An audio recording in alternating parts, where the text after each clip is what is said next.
Assalamualaikum warahmatullahi wabarakatuh. Mitra muslim, hafidhakumullah. Mudah-mudahan Allah Subhanahu wa taala selalu memberikan pada kita petunjuk jalannya untuk kita bisa mengenal lebih dalam teladan kita Rasulullah Muhammad SAW. Karena dengan itulah jalan kita diterangi dengan petunjuknya. Dengan itulah kita dan keluarga kita mendapatkan cahaya yang menerangi setiap jalan ke depan kita sehingga kita tidak meraba dalam hidup ini. Pembahasan kita kali ini akan membahas tentang uswatun hasanah. Karena belajar sejarah Rasulullah Shallallahu Alaihi Wasallam bukan seperti belajar sejarah manusia biasa, bukan seperti belajar sejarah seperti yang lainnya. Tetapi ini adalah belajar sejarah manusia yang telah dipilih Allah menjadi teladan untuk kita semua.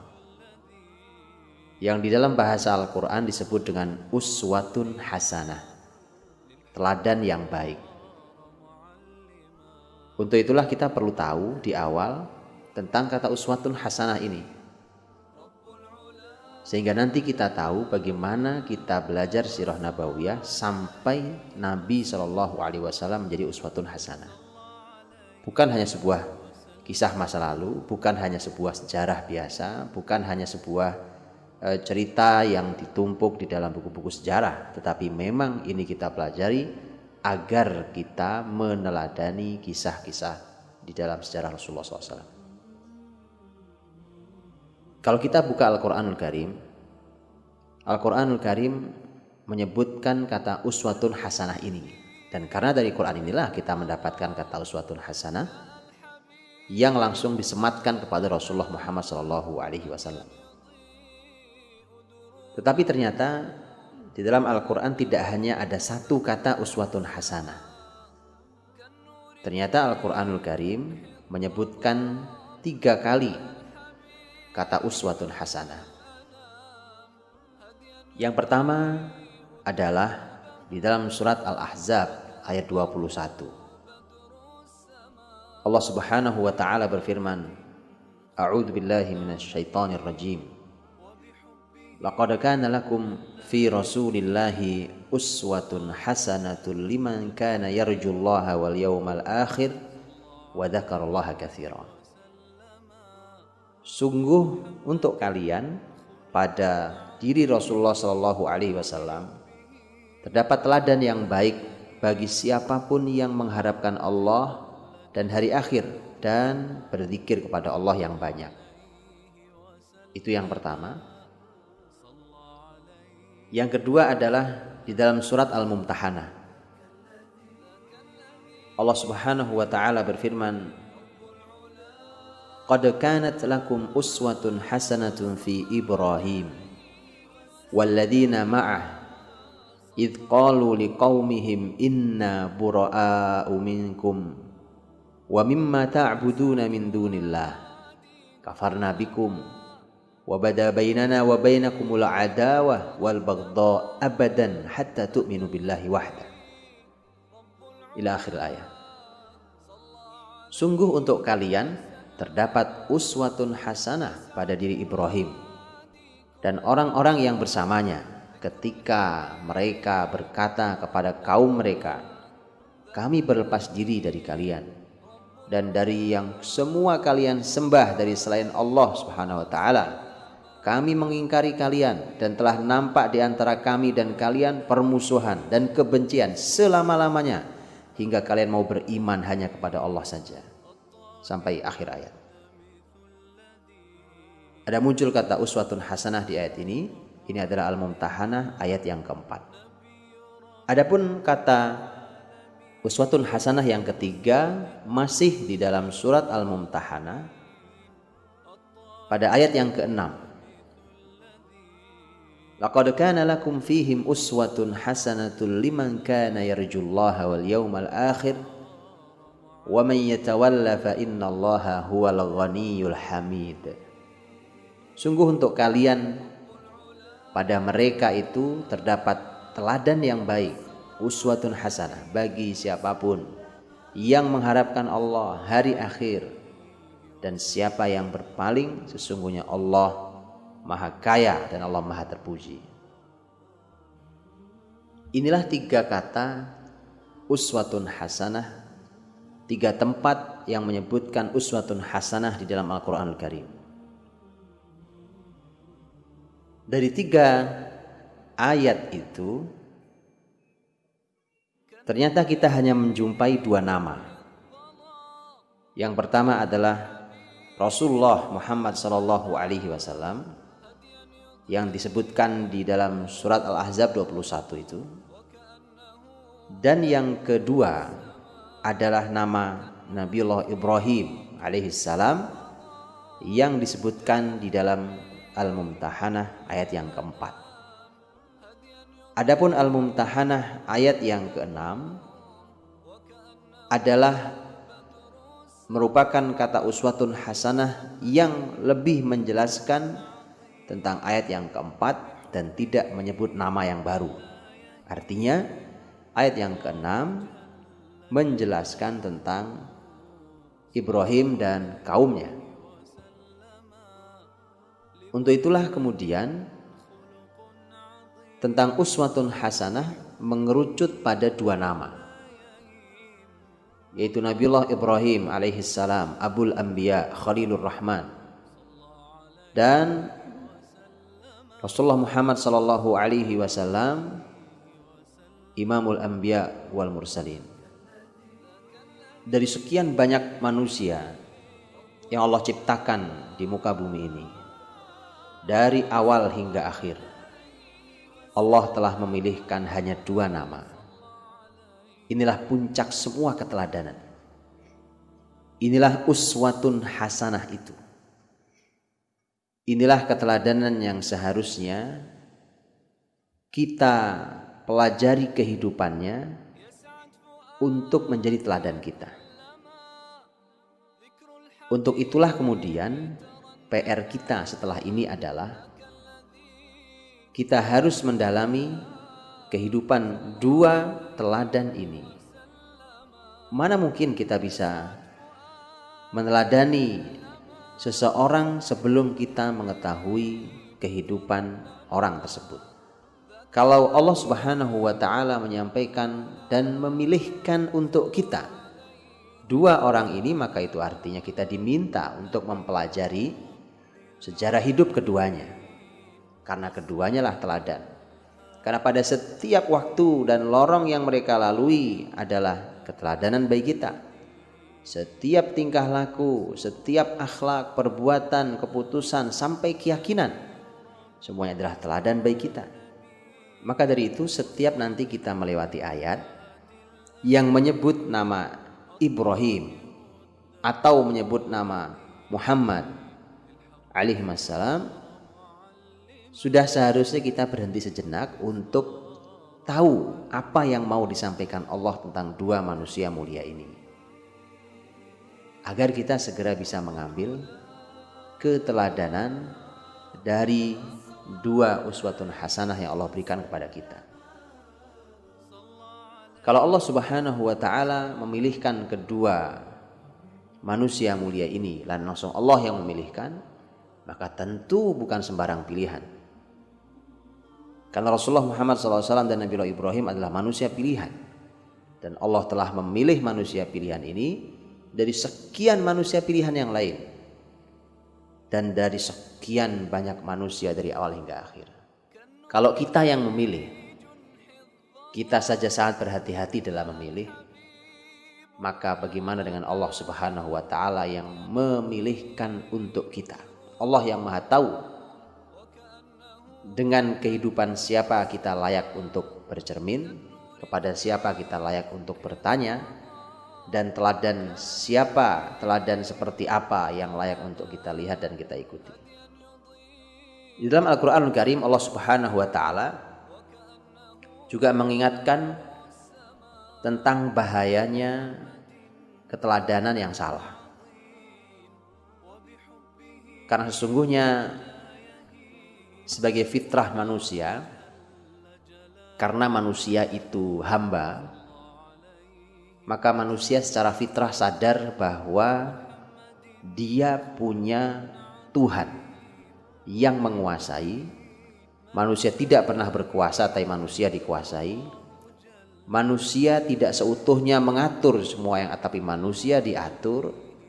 Ada yang maha mengatur, ada yang maha menguasai, ada yang maha memberi, dan seterusnya. Karena itulah maka manusia sangat tergantung kepada yang lain. Ini bedanya dengan Allah yang Al-Qayyum. Kita ini sebagai manusia tidak bisa terlepas dari kekaguman kita kepada orang lain, yang setelah itu kemudian kita akan mencoba untuk mengikuti karena kita telah terkagum-kagum.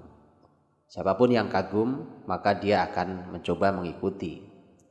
Kalau dalam bahasa yang terkenal yang dimiliki oleh Ibnu Khaldun adalah siapapun bangsa yang kalah akan mengikuti yang menang. Karena biasanya mereka akan terkagum-kagum dengan kebesaran mereka yang bisa menaklukkannya. Dan begitulah fitrah manusia, bahwa manusia ini siapapun yang terkagum-kagum maka dia akan mencoba mengikutinya. Masalahnya adalah ketika kekagumannya itu kepada keteladanan yang tidak baik, kekagumannya pada orang yang tidak pas, kekagumannya pada seorang ahli dosa atau seorang yang zalim atau orang kafir, kemudian merasa terkagum-kagum. Dan itulah yang telah diingatkan oleh Allah Subhanahu wa taala di dalam Al-Qur'an tentang bahaya salah mengagumi orang lain. Ketika Allah Subhanahu wa taala berfirman dalam surat Al-Furqan ayat 27 dan sampai ayat yang ke-29.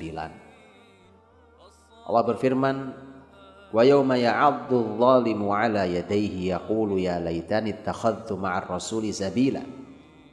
Hari di mana orang yang zalim nanti menggigit kedua tangannya, kemudian dia berkata, celakalah aku, karena aku ternyata tidak mengambil jalan yang ditempuh oleh Rasul.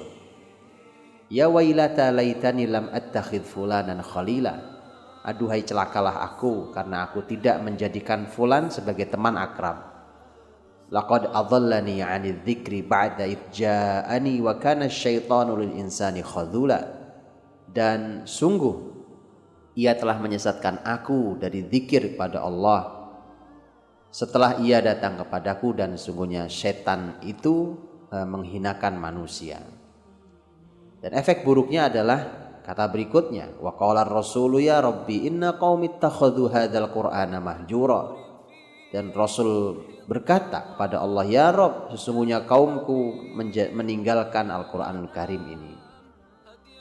Ayat ini disampaikan menjadi sebuah peringatan besar bagi kita semuanya, bahwa nanti di hari akhir akan ada sebuah penyesalan yang sangat besar, di mana Allah menyebut ada dua kata. Yang pertama adalah kata zalim, dan yang kedua adalah kata menggigit kedua tangannya.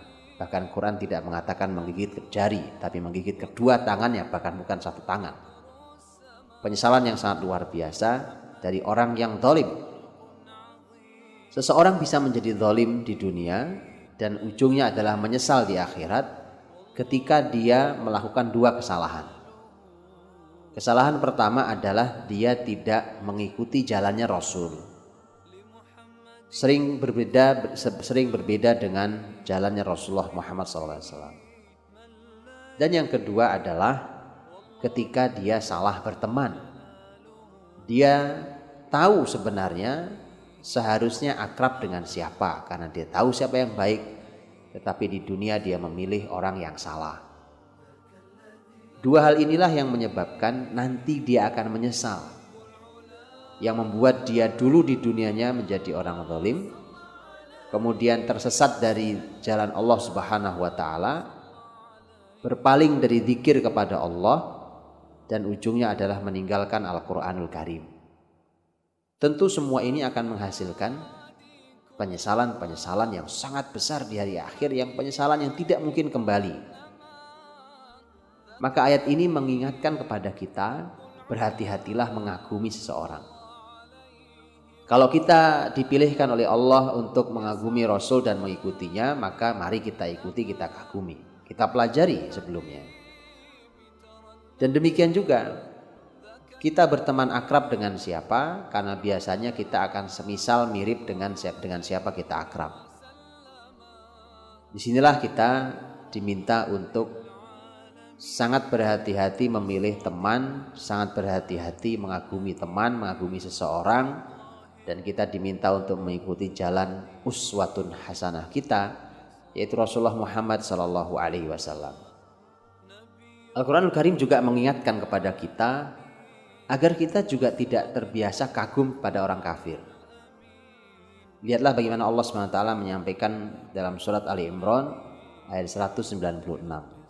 Allah berfirman, La yaghurrannaka taqallubul ladina kafaru fil bilad mata'un qalil thumma ma'wahum jahannam wa bi'sal mihad.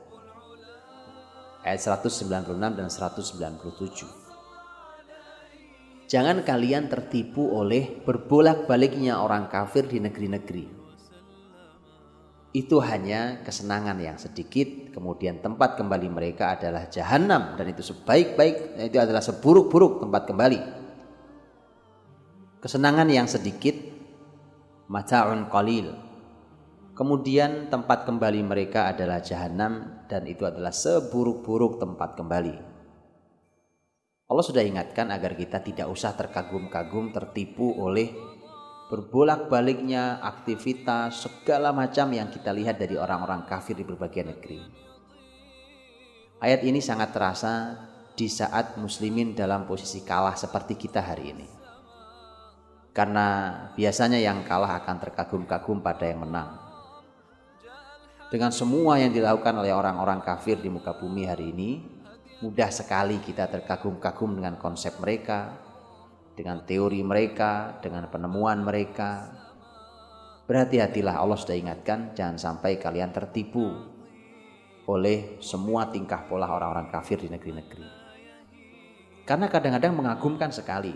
Allah sampaikan dalam surat Ibrahim ayat 46. Wa qad makaru makruhum wa indallahi makruhum wa in kana makruhum litazula minhul jibal.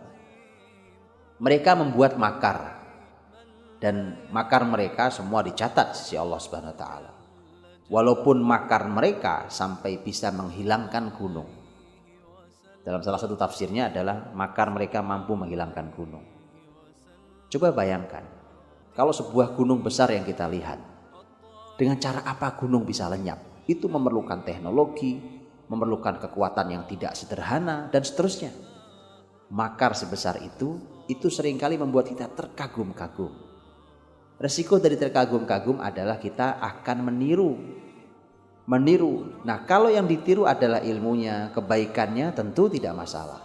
Tapi ketika yang ditiru adalah semua sampai budaya rusaknya, itulah yang terjadi hari ini. Maka ini kesimpulannya adalah bahwa ketika manusia memerlukan seseorang yang dikagumi dan diteladani, dan kemudian begitu bahayanya ketika kita salah meneladani, bahkan nanti menimbulkan penyesalan yang sangat besar di hari kiamat nanti gara-gara kita salah mengagumi orang. Maka Allah telah memilihkan untuk kita dua uswatun hasanah. Ini adalah puncak dari keseluruhan keteladanan, yaitu Rasulullah Muhammad SAW dan Nabiullah Ibrahim alaihissalam. Maka mari mulai kita ganti kekaguman kita kepada seseorang, mari kita mulai mengagumi Rasulullah SAW. Kekaguman anak-anak kita pada seseorang, mari mulai kita ganti dengan kekaguman mereka pada Rasulullah SAW. Tentu itu semua tidak berganti selama kita belum pernah mengisi ruang-ruang kosong dalam kepala dan hati mereka dengan sirah nabawiyah. Untuk itulah mengapa kita belajar terus sirah nabawiyah, agar kita bisa mengisi kepala kita, otak kita, hati kita dengan sejarah Rasulullah SAW dan sejarah orang-orang mulia, agar kekaguman kita berpindah dari orang yang tidak jelas kepada orang mulia yang telah dipilihkan Allah untuk kita. Fa'tabiru ya ulil absar, maka ambillah pelajarannya wahai orang-orang yang mau berpikir. Assalamualaikum warahmatullahi wabarakatuh.